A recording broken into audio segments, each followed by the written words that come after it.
Our biggest problem is, and I am one who I will take blame as a staffer who worked in this area, there are things that we probably did wrong. I don't want to be political here. There are times when the federal government does have to run a deficit. In times of war, we probably should pay for those wars, but there are times when it's necessary. That's the whole purpose of the federal government, as being an economic stabilizer. So I have no problems that we should run a deficit. My biggest problem is that never in my career did I ever think that I would be telling you that we're running a deficit for this year of 1.48 or 1.5 trillion, or President's estimate 1.6 trillion. When I was on the Hill for many years, I used to have Senator Domenici or Senator Dole or Senator Baker would come and say, Hoagland, put it in terms that people understand. I mean, trillions, billions, nobody understands that. Boy, I resisted stacking dollar bills to the moon and back and around the world. I go to work for a company called Cigna, which I should have checked out a little ahead of time before I did, but and I'll be darned if the CEO says, Hoagland, put it in terms I understand. I thought, oh, here we go again. So I ended up finally finding a solution, and that is as follows, ladies and gentlemen. Begin counting now. 1001, 1002, 1003, 1004. It will take you 34,000 years to count to a trillion. These are big numbers, huge numbers. My biggest fear is this fact up there that the debt held by the public is close to 70%. Our historical average has been into 30 to 40%. Yes, we had this level of debt back after World War II, but we owed it to ourselves. Today, 50% of our debt is owed to not to ourselves, but to foreign investors. This is a serious situation for the country's future going forward. And I told Joe I have nothing good to say here, okay? All right. And what happens if we default? Treasury would default, U.S. military salaries and retirement benefits would end, Social Security and Medicare benefits would end, veterans benefits would end, federal civil service salaries and retirement benefits would end, individual and corporate tax. I'll just stop right there. When you're going to the Hill, just remind those members this is not something you play around with in terms of default. Finally, in terms of the 2012 budget, if all this wasn't, this is the budget the President submitted on Valentine's Day, which was not exactly met with love and roses. That's for as you know, that's for 2012. That begins in October, and yet we've got all this to get through in the near term, which is the continuing resolution as well as this issue as it relates to our statutory debt limit. And I presume you can at least see the lines in the back of the room. I'd like to point out the fact that the last time I really worked on the budget in a major way, 1997, we got to balance. You see the peak up there, a little bit above in the white, and we've been going south ever since. And even if the President's budget were adopted, the trend line is still down. So what do I want to, well, this is the President's budget, just to point out that we're talking about $1.6 trillion in debt deficits this year, and in his own estimates, we're close to 72%. Not quite Greece, but getting pretty darn close to it, and particularly as it continues to grow into the out years. Now, this is, we'll just almost skip over that and that. Social Security, we could spend all afternoon talking about Social Security. It is not the serious problem creating the current deficit. It is a problem, however, for the future and for sustainability purposes. However, when people talk about the trust fund balances, I don't think they're trust, and I don't think you should trust the government about any trust fund. It's not what I think of as a trust fund in the private sector. And what Social Security operates on today is, for all practical purposes, except for interest flows and how we record it in the budget, is really a cash flow situation. I don't think too many people realize that for the current year that we just ended, our cash outlays, paying benefits, not counting interest and all that other stuff, our cash outlays exceeded the income that was coming in from those people who were paying into Social Security. Now, that's partly because of the recession, and maybe it'll come back, but I can tell you that it turned south in 2017, and it keeps going south.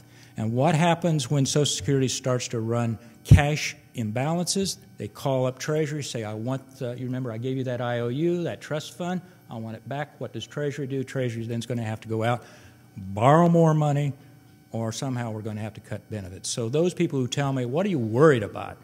You'll be dead and gone, Hoagland. At 2041, the trust fund's way out there. It's not way out there. It is here now and is an issue. It is not, again, I want to be clear, it is not the major factor impacting our deficit projections for the current years, but it does become a serious issue when we start having to fund the program when our outlays start to exceed our income on a cash flow basis. Now, let me, I picked this up this morning in the Washington Post, and I just want to make sure.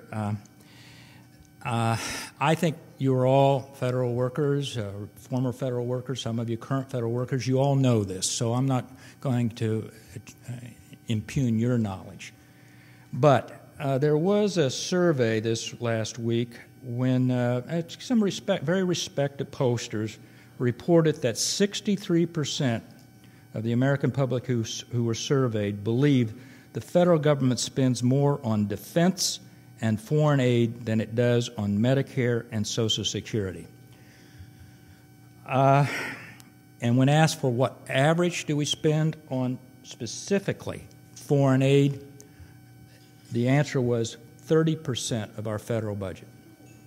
It is 1%, ladies and gentlemen. It's 1%. I tell students and people I talk to, you can, for all practical purposes, put the entire federal government on one hand. There are thousands of accounts. I can't get my mind around all of them. But there are basically, on one hand, it is Social Security, it's Medicare, it's Medicaid, it's our national defense and net interest on our public debt. You can do away. On the argument on Capitol Hill, what they're fighting over is that 13% basically of the federal budget excluding defense. That's what they're arguing about. That's not the problem. That's not the issue. And that's why we have real problems. So what's the solution? Interesting that also another survey, some of you may have seen just this last week in the Wall Street Journal, NBC. Which of the following programs do you think could be cut significantly? Well, totally acceptable on the green side, hard to read in the background. Let me read off some. Subsidies to build new nuclear plants. Federal assistance to state governments. Those are generally acceptable. The Environmental Protection Agency, 50-50. Medicare, 76% say no, mostly totally unacceptable. Social Security, 77%, no, totally unacceptable. Only a few suggest that we can look at those programs. And for those of you who can read it up here in the front, K through 12, no, totally unacceptable. So, all right. Will it be necessary to cut Medicare or significantly to reduce the deficit? No. The majority of the American public say absolutely not. That's Medicare, guys, and that's our real problem. Will it be necessary to cut Social Security to significantly reduce the deficit? No, 50%. There's some that are not sure, but basically.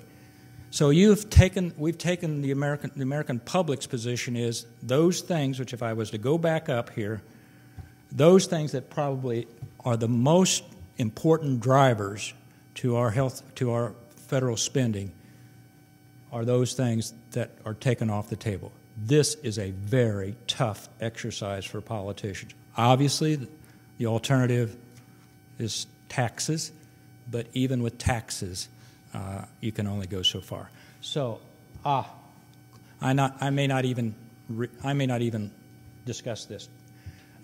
But this, I understand you'll have this on your website, and you'll have copies of it if you want it. But this is a comparison between the two major proposals that came out this fall. One of them that I worked on rather extensively with a former boss, Senator Domenici, and Alice Rivlin, both former bosses. Alice Rivlin was my first boss on Congressional Budget Office when it was established. But we looked at both of them. Both of them looked down the line in terms of what had to be done. And to get to what you're probably most interested in here, but what we concluded was that we went through a major review, as did the Bowles-Simpson Commission, on what would have to do just to stabilize the debt to GDP. The one thing that has been most interesting in my career in this town is I used to work to, quote, get to a balanced federal budget. We don't talk about balanced federal budgets anymore. We talk about reducing the debt to GDP to 60%. And even that doesn't even come close to balancing the budget. So both the commissions' studies looked to see what would you have to do. And the end product here was that lots of those discretionary programs, the things they're fighting about on the continuing resolution, we all concluded you're probably going to have to freeze. You're going to have to make some decisions internally, but you're going to have to hold that. That's 1/3 of the budget. Okay. That includes defense also. And then you're going to have to do something as it relates to Social Security, but it's minor. And most of those issues have to do with beginning to gradually not affect current retirees. That is a no-no. Nobody's proposing to affect current retirees, and by the way, that also applies to federal retirees. Nobody's proposing to touch current retirement benefits. They're talking about future retirement benefits. The biggest issue is health care, and I'll be the first one to admit I've had to learn a lot about health care in the last couple of years because of my new position with a large, yes, I'm the devil, health insurance company. But you cannot address this issue without fundamental rethinking of the cost drivers of health care in this country. And we can discuss that if you want to. But both proposals, to be brutally frank with you, I think do nothing as it relates to Medicare and Medicaid and substantive changes in those programs to reduce the cost. As it relates specifically, in the interest of time here, as it relates specifically to what the President's Commission, which was not adopted but did have more than a majority vote for it, they were required to have 2/3 majority, what they recommended specifically, so that you understand, the Commission proposed a federal workforce entitlement review where they said that they set a goal of $70 billion out of federal retirement programs. And the examples they gave forward were basically three. For, again, not affecting current retirees, but for existing workers, use the highest 5 years of earnings to calculate civil service pension benefits for new retirees, both in CRS and in FERS. Defer the COLA adjustment until age 62 if you were getting the COLA prior to that age. But the biggest example of savings put forth by the Commission was to adjust the ratio of employer-employee contributions to federal employee pension plans to equalize contributions. Shades of Ohio and Wisconsin, if ever I had seen it. The Commission I worked on, again, agreed to the high fives, but also, for those of you who are on military retirement, not going to be happy with me, replace the current military retirement system defined plan with one modeled after FERS as recommended by the Quadrennial Review of Military Compensation.